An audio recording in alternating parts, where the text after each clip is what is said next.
আসসালামু আলাইকুম এভরিওয়ান। আজকে আমি গিয়েছিলাম আমার নানু বাড়িতে বেড়াইতে। তো সেখানে দেখি আমার নানুরা কুসুরের রস জাল করে গুড় বানাচ্ছে। তাই ভাবলাম একটা ভিডিও বানানো যাক।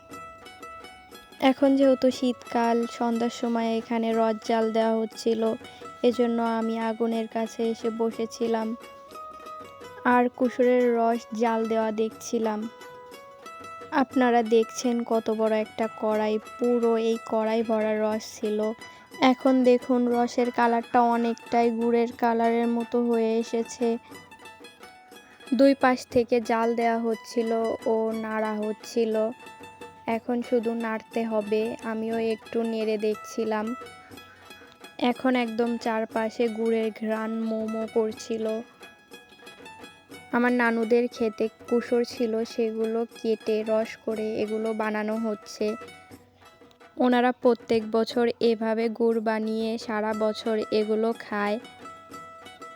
আমার নানুর যেহেতু 2 মেয়ে, তাই এগুলো বানিয়ে তার 2 মেয়েকে দেয় ও তারা খায়।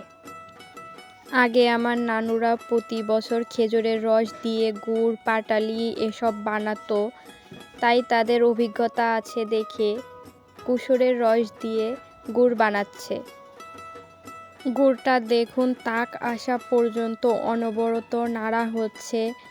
সবসময় নাড়তে হবে, না হলে নিচ থেকে পুড়ে গেলে গুড় তিতা হয়ে যাবে।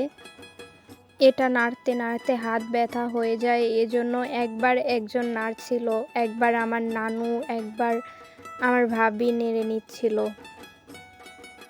এখন কিছুটা গুড় কড়াইতে রেখে দিয়ে আর বাকি গুড়গুলো পাতিলে ঢেলে নিতে হবে।